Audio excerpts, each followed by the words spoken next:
Yes. It's like an intellectual understanding of bhavas. Right. It's like this is separate from that, but they all interplay in some way. Right, right. Each bhava is just like the one facet of a gem.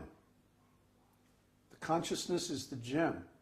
And the different bhavas and symptoms, sattvikas and anubhavas and vyabhicharis and all that, these symptoms are just the different aspects or qualities of that state of consciousness, that transcendental consciousness that devotee is having at that moment. And this is what Krishna enjoys. See, it's called rasa. Rasa means relishable, enjoyable. And Krishna is the supreme enjoyer. And he's also called Rasa Raj. Rasa Raj means the king of rasas, king of rasikas. He's the most rasika, the most enjoyable and the most enjoying. He is a specialist in rasa. That's what Krishna enjoys. When we offer Krishna some food or some chanting or work or whatever it is that we offer Krishna, you don't think that his enjoyment depends on this little morsel of food. This is nothing, right? It's not about the food. Although, of course, it's very nice if we can offer Krishna beautiful food. But it's the beauty and the love that's in the offering that Krishna actually enjoys. He's enjoying our state of consciousness. Try to understand. Krishna is not enjoying, he's not a sense enjoyer. Krishna enjoys pure consciousness. He's a gourmet of pure consciousness. Right? So when we offer Krishna our different states of devotional consciousness, this is what Krishna enjoys. So we have to become expert in cooking up these beautiful flavors of consciousness and offering them to Krishna. See, that's one reason why we're cooks, right? We're called the kitchen yogis, kitchen consciousness. Because we make so many nice preparations. But that's just an analogy for the science of rasa. It's to give us experience in combining tastes. But the real tastes that we're meant to combine are in consciousness, in emotions towards Krishna. And this is bhakti. So we want to become expert in this science of bhakti, meaning the science of rasa tattva, science of consciousness, ultimately. And this is why when we created our, people ask me sometimes, well, when you did this ontology, this web ontology of consciousness, it just has all these different emotions. What does that have to do with consciousness? Well, duh. Our consciousness is always based on some kind of emotion, some kind of relationship with Krishna or something else. Relationship, in any ontological entities, there are three parts: the subject, the object, and the relationship. And how better to express a relationship than with emotion when we're dealing with pure consciousness, at any rate. Consciousness is always in an emotional state. Of course, in Western, again, in Western culture, we tend to be in denial about our emotions. We don't even feel them. Why? Because we don't have a vocabulary to describe them. Or we're afraid to show them. Well, we can't show them. We don't even know what they are. I mean, we have like just about a dozen words that describe emotions. Angry, pleasant, frustrated, calm, excited, happy. Fine. I mean, yeah. How are you? I'm fine. I'm fine. I mean, it's just so mechanical and false, Yeah. One more question from the concept.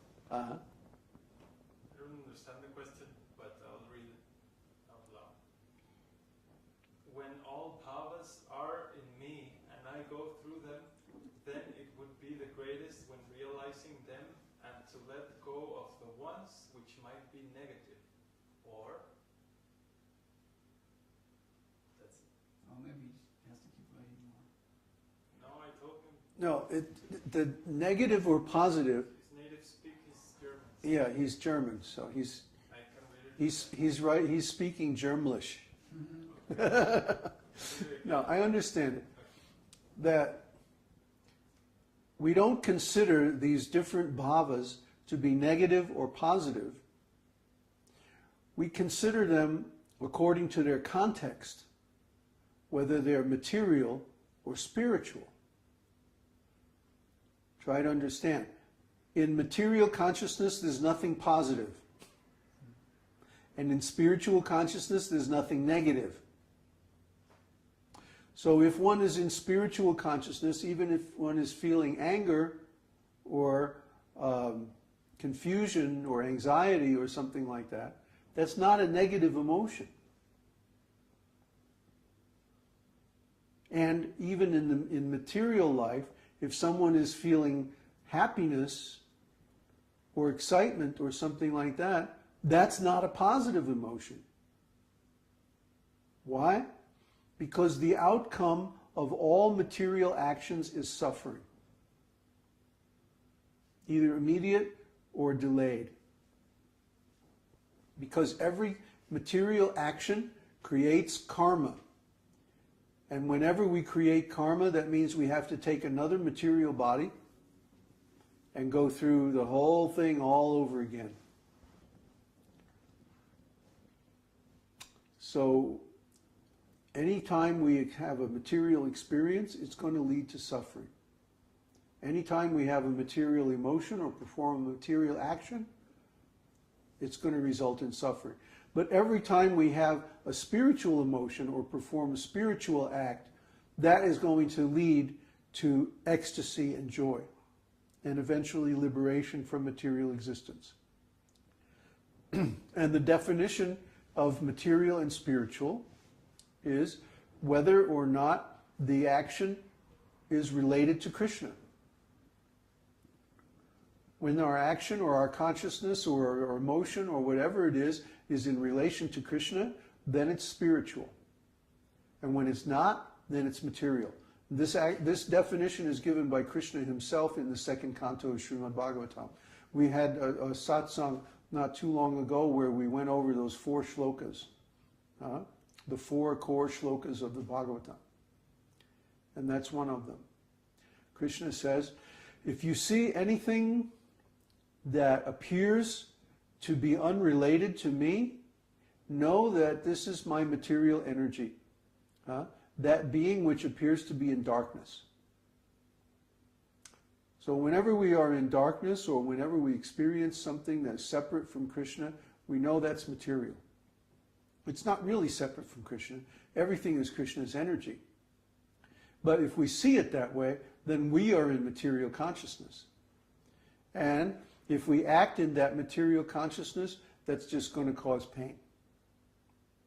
But when we see the same thing or do the very same action in relation to Krishna, then it's beautiful.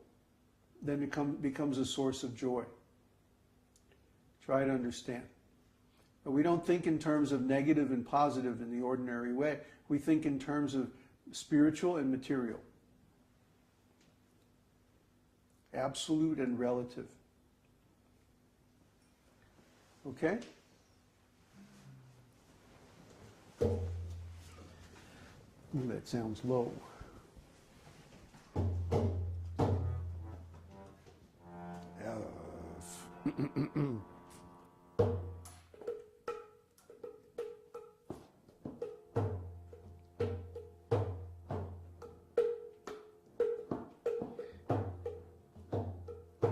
Namaste Narasimhaya.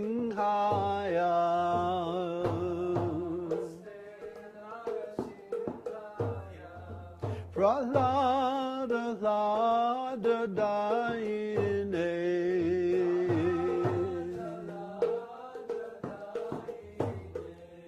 Hiranyakashi Porvakshaha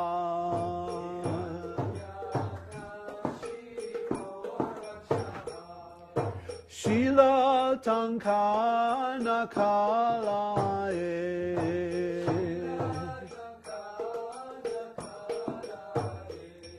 Ito Nrishingho Parato Nrishingho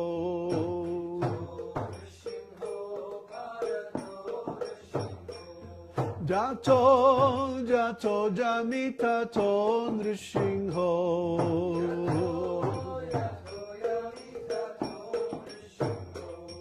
Bahir Nrishingho Hridaye Nrishingho